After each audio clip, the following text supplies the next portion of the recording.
Subscribe now and press the bell icon. Never miss an update. Hey everyone, welcome to my channel physics by Saurabh sir. लेके आ गया हूँ आज एक और लेक्चर। और आज के लेक्चर में हम स्टार्ट करने वाले हैं हमारी नई यूनिट, हमारा नया चैप्टर, जिसमें आज हम पढ़ेंगे करंट के बारे में। तो देखो, पिछला अगर हम देखें, जो हमने यूनिट 1 देखी थी वो था हमारा इलेक्ट्रोस्टैट्स। इलेक्ट्रोस्टैट्स में हमारे जो चार्जेस थे वो रेस्ट पे पड़े हुए थे। हमने जो भी प्रॉपर्टीज देखी, जो भी क्वांटिटीज हमने पढ़ी, वगैरह वगैरह वगैरह, जो भी हमने देखा, डेरिवेशंस की, वो हमने ये मान के किया था कि जो हमारा चार्ज था वो रेस्ट पे बैठा हुआ था। लेकिन अब जो हमारी नई यूनिट स्टार्ट होती है, जिसको हम मैग्नेटोस्टैट्स कहते हैं, मैग्नेटोस्टैट्स में हमारा जो चार्ज होगा वो मूवमेंट करेगा। फर्स्ट यूनिट में हमने चार्ज को रेस्ट पे देखा था। अब वाली जो यूनिट होने वाली है, और जो उस यूनिट का जो पहला चैप्टर है, चैप्टर नंबर 3, जिसमें हम करंट के बारे में पढ़ेंगे, उसमें हमारा चार्ज मूव करेगा। अब हम चार्ज को रेस्ट पे नहीं मानेंगे, अब हम अपने चार्ज को मूव कराएंगे। तो जब हमारा चार्ज मूव करना शुरू करता है, तो उसके साथ क्या क्या प्रॉपर्टीज होती हैं, क्या क्या क्वांटिटीज हमें पढ़नी होती हैं, जो भी सारी डेरिवेशंस है इस चैप्टर में, वो एक एक वीडियो करके हम खत्म कर लेंगे। तो आज का जो टॉपिक हमारा है वो हमारा है करंट। करंट से आपने, ऐसी बात नहीं है कि आपने कभी ये नाम सुना नहीं होगा। 10वीं कक्षा में आपने अच्छे से पढ़ा था कि करंट क्या है, जो इसका बेसिक्स था। बेसिकली जो बेसिक होता है वो आपने पढ़ा था, डेफिनेशन पढ़ी थी। तो डेफिनेशन क्या देखनी, बात की गहराइयों को समझो। तो स्टार्ट करते हैं करंट को। तो करंट होता क्या है बेसिकली, जब हमारा चार्ज फ्लो करता है, the rate of flow of charge. सबसे सिंपल सी डेफिनेशन आपने देखी थी 10वीं कक्षा में, the rate of flow of electric charge. Rate of flow of electric charge, the rate of flow of electric charge, इसको हम क्या बोलते हैं, इलेक्ट्रिक करंट बोलते हैं। यानी हमने चार्ज को फ्लो करा दिया। तो जब हम चार्ज को फ्लो करवा देते हैं तो हमें क्या मिलती है, क्वांटिटी, जिसे हम करंट कहते हैं। ऐसा नहीं है आपने पढ़ा नहीं है, बिल्कुल पढ़ा है। करंट को हमने आई से रिप्रेजेंट किया था, this is Q by T। कोई नई बात नहीं है आपके लिए। I equal to Q by T, where Q is charge and T is time, और यह हमारा करंट है। ये हमारा करंट है, कोई दिक्कत वाली बात नहीं है। अब थोड़ी सी चीजों को समझते हैं थोड़ा सा। मान लो आपके पास एक कंडक्टर है, ओके, और ये इसका क्रॉस सेक्शनल एरिया, देखो ये क्रॉस सेक्शनल एरिया, ये भी क्रॉस सेक्शनल, इसको क्रॉस सेक्शनल एरिया कहते हैं। ओके, तो ये क्रॉस सेक्शनल एरिया है, मतलब इसको ए बोले, ये ए है तो सारे ये क्रॉस सेक्शनल एरिया ए है। तो मान लो इस क्रॉस सेक्शनल एरिया से चार्ज पास करता है, इस क्रॉस सेक्शनल एरिया से चार्ज पास करता है, डेल्टा क्यू चार्ज पास करता है डेल्टा टी टाइम में। ओके, कहने का क्या क्या कहना चाह रहा हूं मैं, मान लो आपने स्टॉप वॉच ली, यहां से ना चार्ज फ्लो करना शुरू करवा दिया। आपने स्टॉप वॉच ली और उसको शुरू कर दिया। जैसे ही आपने स्टॉप वॉच को शुरू किया, यहां से चार्ज पास होने शुरू हो गए। ओके, मान लो आपने 3 सेकंड पे जाके वो स्टॉप वॉच रोक दी, तो कितने टाइम के लिए आपने चार्ज पास होने दिए, जीरो, स्टार्ट कहां से किया था, जीरो से, और कितने टाइम तक आपने चार्ज को पास होने दिया, 3 सेकंड तक। तो डेल्टा टी की वैल्यू कितनी आ गई हमारे पास, 3 आ गई। और उस 3 सेकंड के अंदर आपको बैठ के देखना है कि कितना चार्ज यहां से इस एरिया से परपेंडिकुलर, इस एरिया के परपेंडिकुलर क्रॉस हो रहा है। तो उस चार्ज की वैल्यू अपॉन टाइम की वैल्यू आपको एक करंट देगी, एक और करंट देगी, which is given by delta Q by delta T. लेकिन इस बार ये मिलेगा एवरेज करंट। एक बार फिर से देख लो, एवरेज करंट क्या है, कुछ भी नहीं है। टाइम इक्वल टू 0 पे चार्ज 0 है, मान लो मैंने माना है चार्ज 0 है। जैसे ही मैंने स्टॉप वॉच शुरू की, उसी टाइम वहां से करंट फ्लो होना शुरू हो गया, और मैं उस करंट को बैठ के देख रहा हूँ, और मैं काउंट कर रहा हूँ 0 सेकंड में, 0 से 1 में इतना, फिर 1 से 2 में इतना, फिर 2 से 3 में इतना। तो मैंने 3 सेकंड में जितना चार्ज यहाँ से फ्लो हुआ, मैंने सब कुछ नोट कर लिया, क्योंकि मैं यहाँ पे बैठ के देख रहा हूँ, और मैंने 3 सेकंड पे वॉच स्टॉप कर दी। ओके, तो कितने टाइम के लिए मैंने चार्ज पास होने दिया, 0 से शुरू हुआ और 3 तक। तो कितना आएगा टाइम, डेल्टा टी कितना आएगा, this is T1, this is T2, तो डेल्टा टी होता है T2 माइनस T1, तो यहाँ जाएगा 3 सेकंड। मान लो इस 3 सेकंड के इंटरवल में मैंने नोटिस किया कि मैंने 50 कूलम चार्ज पास करवा दिया, तो 50 कूलम को यहाँ रख दो, डेल्टा टी जितना जो कि 3 है यहाँ रख दो, you will get your average current. ठीक है, तो ये एवरेज करंट होता है। ये कोई नई बात नहीं है, ये कक्षा 11वीं में आप ये काम वेलोसिटी के साथ भी कर चुके हो। ठीक है, जब हम एवरेज वेलोसिटी निकालते थे delta x by delta T, तो आपके लिए कोई नई बात नहीं है। ओके, चलो मान लो 0 से 3 सेकंड के बीच में मुझे कोई इंटरेस्ट नहीं है जानने में, मुझे एवरेज जानने में कोई इंटरेस्ट नहीं है, मुझे at T equal to 2 second पे बताना है। At T equal to 2 second पे पता करना है कि करंट कितना है।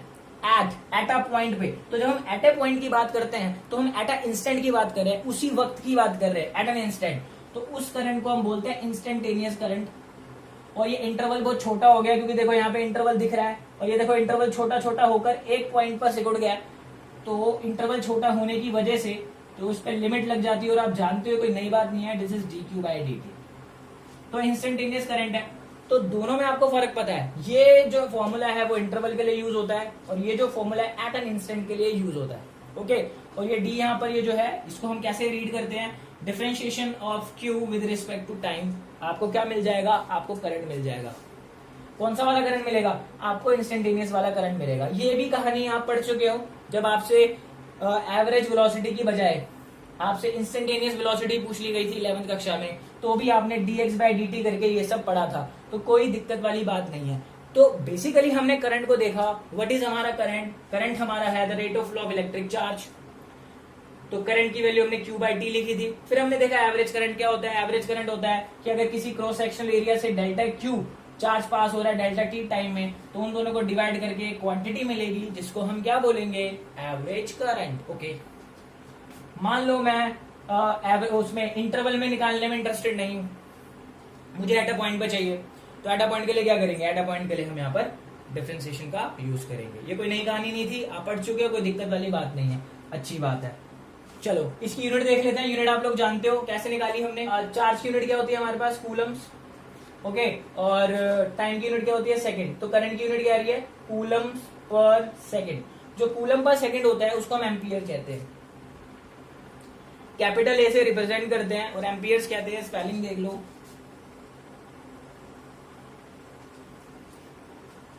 एम्पियर। ठीक है, करंट की यूनिट एम्पियर है, याद रखना। चार्ज की यूनिट कितनी है हमारे पास, कूलम, और टाइम की यूनिट क्या है, सेकंड। होप करता हूँ ये टॉपिक क्लियर हुआ होगा। अभी इस पे क्वेश्चंस भी देखेंगे। पहले हम थोड़ा सा इसके बारे में पढ़ लेते हैं, करंट के बारे में, कि एक स्केलर क्वांटिटी है या वेक्टर क्वांटिटी है। फटाफट इसको नोट कर लो, फिर देखते हैं इसकी कहानी। तो करंट तो हमने देख लिया क्या होता है, मैग्नीट्यूड वगैरह कैसे निकालते हैं आपने देख लिया। अब देखते हैं इसकी डायरेक्शन क्या है। तो डायरेक्शन का सीधा फंडा है। डायरेक्शन के बारे में आप जानते हो, अगर आपने किया होगा, याद होगा आपको 10वीं कक्षा का। तो डायरेक्शन जो होती है इसकी, वो इलेक्ट्रॉन के अपोजिट होती है। ध्यान रखना, जिस डायरेक्शन में electron opposite to the flow of electron, flow of electrons, electrons जिस डायरेक्शन में फ्लो करेगा उसके अपोजिट डायरेक्शन में। मान लो अगर इलेक्ट्रॉन की डायरेक्शन इधर है, तो करंट की डायरेक्शन बिल्कुल जैसे उसके अपोजिट होगी। ओके, और आप लिख सकते हो, और in the direction of positive charge. ठीक है, तो पॉजिटिव चार्ज की डायरेक्शन में होगी, जिस तरफ पॉजिटिव चार्ज हमारा जाएगा उसी तरफ करंट की डायरेक्शन होगी। या फिर अगर इलेक्ट्रॉन जिस डायरेक्शन में जा रहा है उसके अपोजिट करंट की डायरेक्शन होगी। ओके, तो करंट की डायरेक्शन में कोई दिक्कत वाली बात नहीं है। इलेक्ट्रॉन का अपोजिट ले लेना, अगर पॉजिटिव चार्ज दिख रहा है तो पॉजिटिव चार्ज की डायरेक्शन में ही अपना करंट को ले लेना, कोई दिक्कत नहीं है, बहुत सिंपल सी चीज है। अब सवाल ये उठता है, करंट के पास मैग्नीट्यूड तो है ही, उसके बाद डायरेक्शन भी है। करंट के पास मैग्नीट्यूड तो होता ही है ना क्वांटिटीज के बाद, इसके पास डायरेक्शन भी है। हमने इसकी डायरेक्शन को डिफाइन किया है। तो क्या ये स्केलर है या वेक्टर है, क्या ये स्केलर है या वेक्टर है? तो हम इसको ना एज अ स्केलर ट्रीट करते हैं, एज अ स्केलर ट्रीट करते हैं। अभी देखते हैं कहानी क्या है इसकी। हम इसको एज अ स्केलर ट्रीट करते हैं। अब आप कहोगे सर इसके पास जो डायरेक्शन भी है, इसके पास मैग्नीट्यूड भी है, तो वेक्टर की तरह बिहेव क्यों नहीं करता? मैंने बोला ये स्केलर की तरह ट्रीट करता है, तो ऑफकोर्स वेक्टर की तरह बिहेव नहीं कर रहा। तो अब रीजन क्या है? तो अब आता है रीजन कि ये वेक्टर क्यों नहीं है। है तो दोनों चीज इसके पास डायरेक्शन भी है, इसके पास मैग्नीट्यूड भी है, तो ये वेक्टर क्यों नहीं है? तो इसका रीजन क्या है? बेसिकली रीजन ये है कि ये parallelogram law of vector addition को फॉलो नहीं करता। Parallelogram law of vector addition को फॉलो नहीं करता क्योंकि आप जानते हो जो वेक्टर क्वांटिटीज होती हैं उनको कैसे एडअप करते हैं। हम उनको एडअप करने के लिए क्या यूज करते हैं? हम फॉर्मुला यूज करते हैं ना। अगर हमें रिजल्टेंट निकालना होता है तो हम ये फॉर्मुला यूज करते हैं, a² + b² + 2ab cos theta.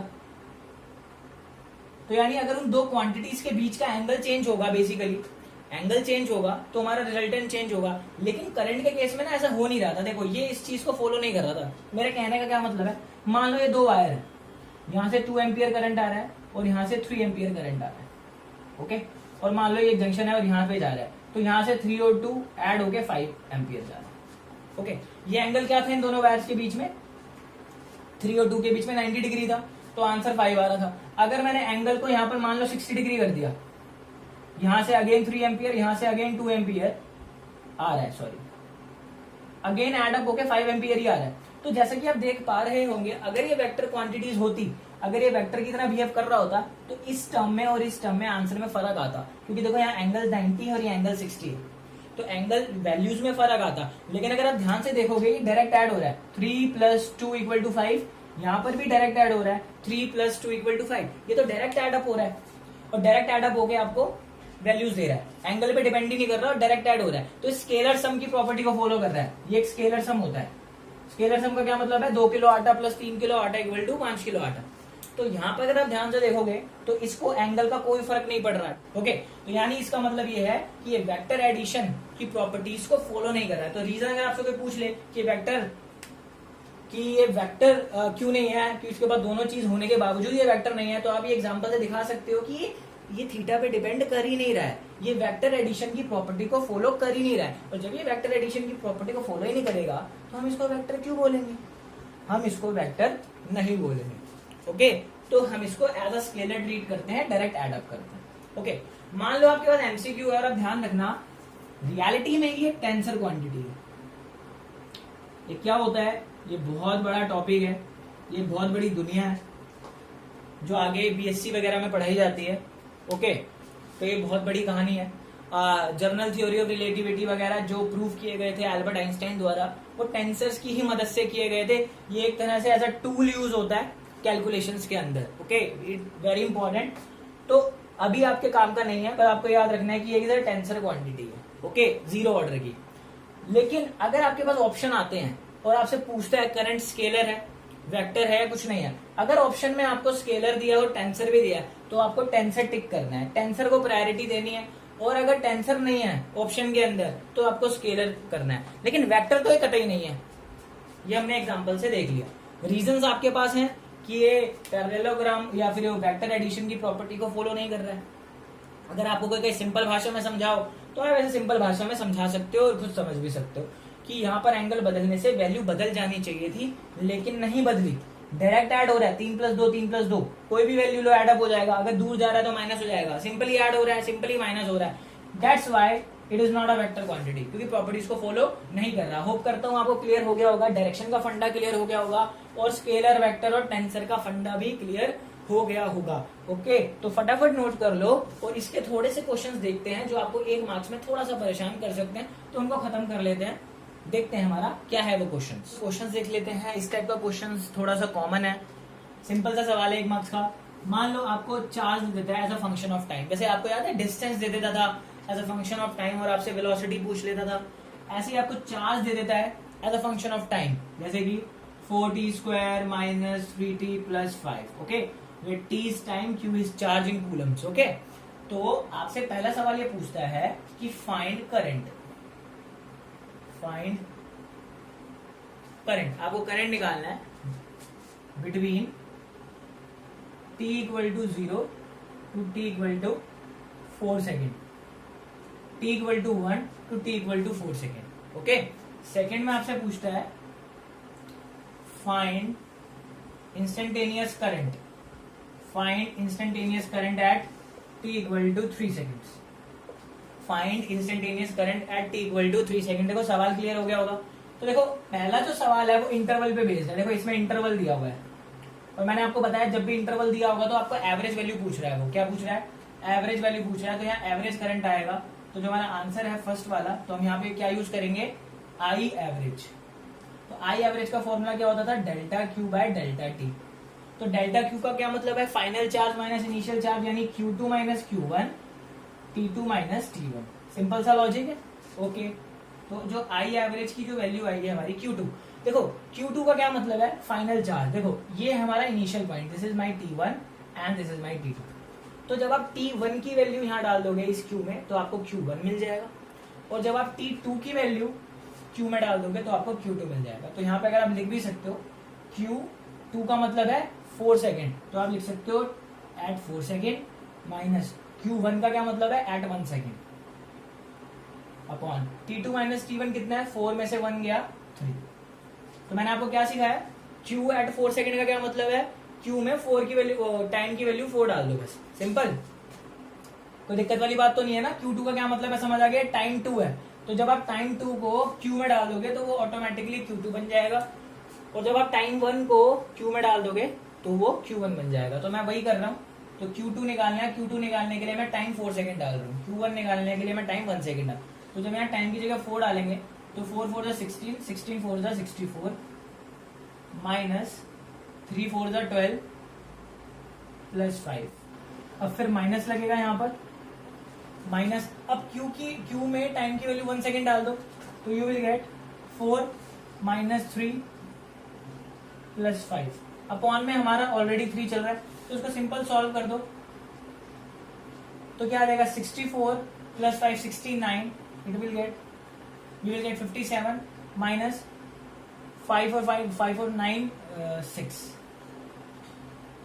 By 3 equal to 51/3। ये हम करंट निकाल रहे थे, एम्पियर्स आ गया। कैलकुलेशन देख लेना, 64 69 67 57 ओके 51/3। तो ये हमारा एवरेज है, एवरेज का काम हमें ऐसे करना है, कोई दिक्कत वाली बात नहीं है।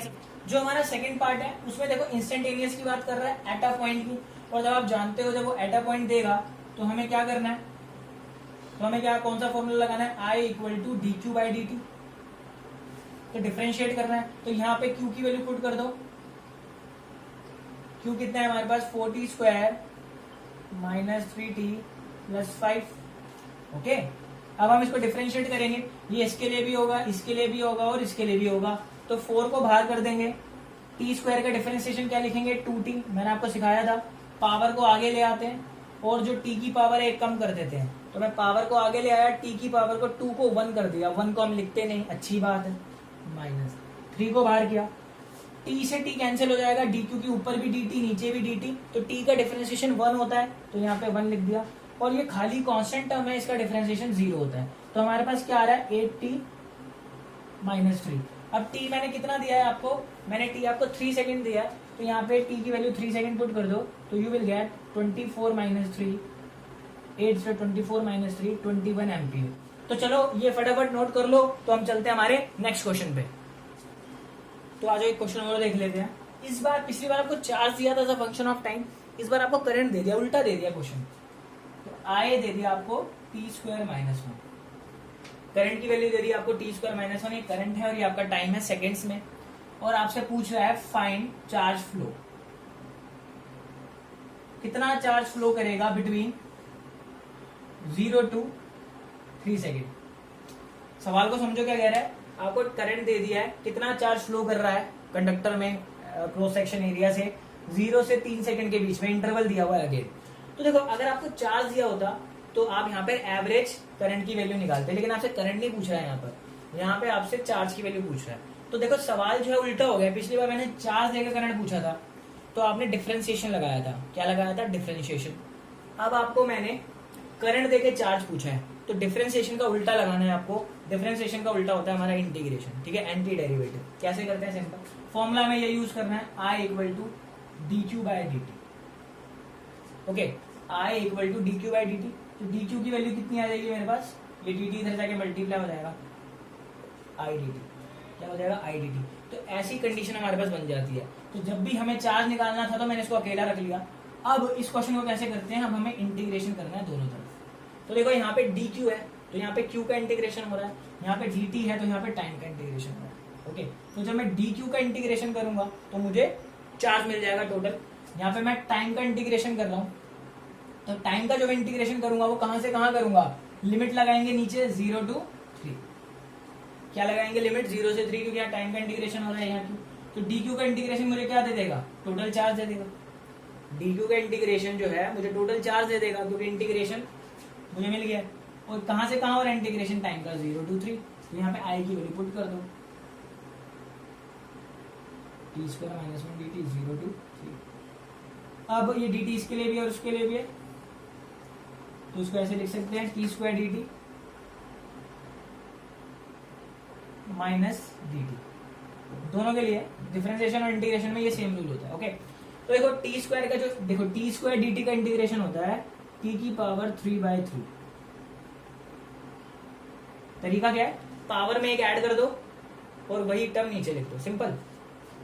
dt का इंटीग्रेशन डायरेक्ट याद रखना है, t होता है। अब कुछ नहीं करना, वैल्यू कैसे पुट करते हैं, t में अपर लिमिट लगाते हैं, पहले अपर लिमिट है ऊपर वाली, फिर माइनस लगाते हैं, फिर लोअर लिमिट। ओके, तो अपर लिमिट कितनी है 3, तो 3 की पावर 3/3 माइनस 0। ओके, फिर minus upper limit 3 minus 0। Hope करता हूँ क्लियर हो गया होगा। Upper limit minus lower limit, या कक्षा 11वीं में थोड़ी इंटीग्रेशन कर चुके होंगे, और मैंने भी अब बता दिया फॉर्मूला n+1 अपॉन में n+1, जितनी पावर है 1 ऐड करके वही नीचे लिख देते हैं। अब 3 की पावर 3 है, एक कट जाएगा तो स्क्वायर रह जाएगा, तो 3 3 9 माइनस 0 माइनस 3, तो 9 माइनस 3 कितना हो जाएगा 6 कूलम। तो कितना चार्ज फ्लो किया हमारा, 6 कूलम चार्ज फ्लो करेगा 0 से 3 सेकेंड्स के बीच में। कहने का क्या मतलब है, फिर से समझो। मैं यहां पर 0 से 3 सेकेंड वेट करता रहा, देखता रहा, मेजर करता रहा, 0 अपनी स्टॉपवॉच चला दी, 0 पे 3 पे रोक दी, तो उसमें मैंने कितनी मेजरमेंट की, 6 कूलम मेजरमेंट की। ये पूरे 3 सेकंड का मुझे एवरेज वैल्यू दे रहा है। तो ध्यान रखना, उल्टा क्वेश्चन आ जाए तो आपको अप्लाई करना है इंटीग्रेशन। ओके, तो काफी कॉमन है, ये काफी कॉमनली यूज होता है। dqi equal to dq/dt, dq equal to idt। I की वैल्यू टाइम की टर्म्स में दी होगी और आपको टाइम का इंटीग्रेशन कर देना है बस, तो आपको टोटल चार्ज की वैल्यू मिल जाएगी। ओके, सेकंड पार्ट इसमें पूछ लेता है, मान अभी तो मैंने चार्ज कैलकुलेट किया, मान लेता calculate number of electrons. Number of electrons पूछ लेता, कितने इलेक्ट्रॉन्स पास करे 0 to 3 सेकंड में। तो ये बात आपको पता होनी चाहिए कि 6 कूलम चार्ज पास कर रहा है तो उसके अंदर इलेक्ट्रॉन्स ही तो फ्लो कर रहे हैं ना, तो 6 कूलम चार्ज पास करेगा तो कितने इलेक्ट्रॉन्स फ्लो करेंगे, तो Q इक्वल टू एन ही हमने पढ़ा था हमारे फर्स्ट चैप्टर में, Q इक्वल टू एन ही होता। तो Q कितना है हमारे पास 6, एन ई क्या होता है, एक चार्ज पे एक इलेक्ट्रॉन में कितना चार्ज है 1.6 10 की पावर -19। यहां पे इसको डिवाइड कर दो,